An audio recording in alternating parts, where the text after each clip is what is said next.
Kalau kita bicara infrastruktur, tadi sudah disampaikan juga, telah kita lihat banyak pembangunan infrastruktur besar di zaman pemerintahan sekarang ini. Kita ambil contoh pembangunan jalan, tadi juga disampaikan pembangunan jalan. Media, ada tim jurnalis dari media Kata Data, ini mengumpulkan datanya. Izinkan saya kutip di sini. Pemerintahan kali ini berhasil membangun jalan tol terpanjang dibandingkan periode-periode sebelumnya. 63% dari seluruh jalan tol berbayar yang ada di Indonesia itu dibangun di era pemerintahan sekarang. Sepanjang 1.569 km dari total 2.499 km. Itu adalah jalan berbayar. Kita membutuhkan pemimpin yang memahami geostrategis, geopolitik, yang memiliki peta kekuatan dunia, potensi perang yang ada. Begitulah kita membutuhkan presiden ke depan yang tidak hanya mampu memahami, mendeteksi, mengetahui, tapi juga bisa mendamaikan seluruh bangsa.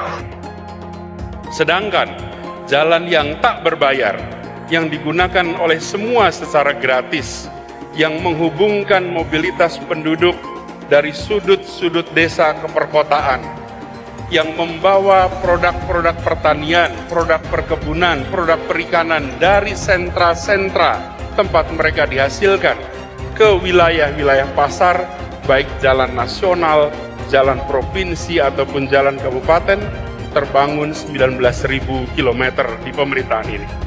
Jadi mengapresiasi apa yang sudah dilakukan oleh Partai Keadilan Sejahtera, luar biasa. Teman-teman Partai Keadilan Sejahtera mendukung Pak Anies Baswedan dengan kader yang militan, yang militan.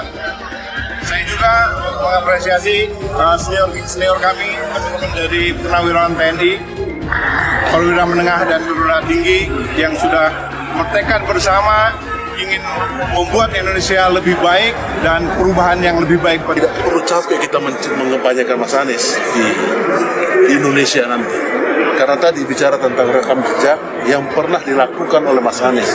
Jadi tidak perlu harus, tadi Mas Anies sudah sampaikan, visi misi itu kan hanya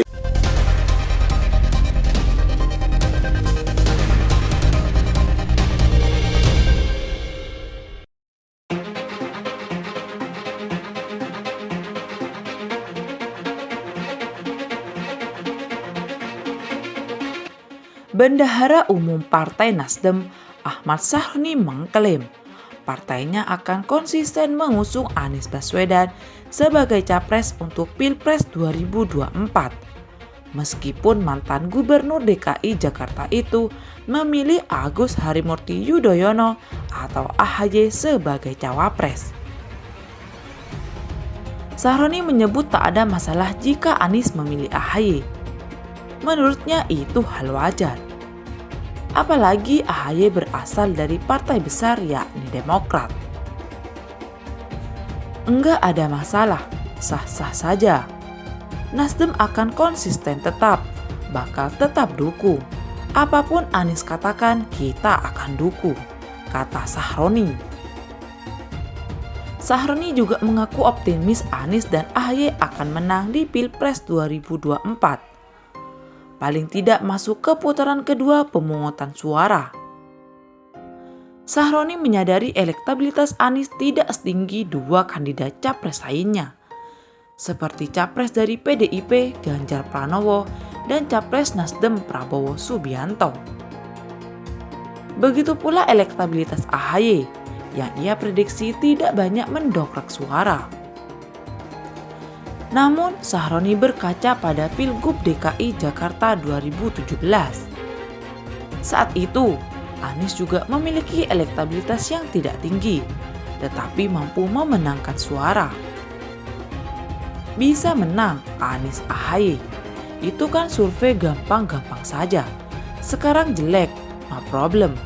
Anies dulu zaman Pilgub juga jelek, tapi in the end tetap menang, ujarnya. Sebelumnya, Ahmad Sahroni menyebut Partai Demokrat memaksa agar AHY menjadi cawapres Anies.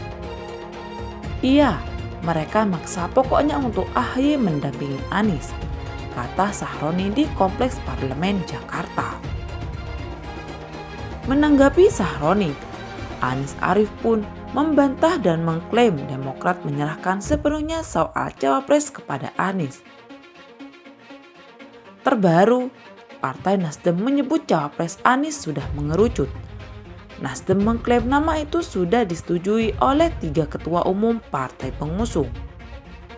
Sudah semuanya, kata Ketua DPP Partai Nasdem Sugeng Suparwoto di Kompleks Parlemen Jakarta.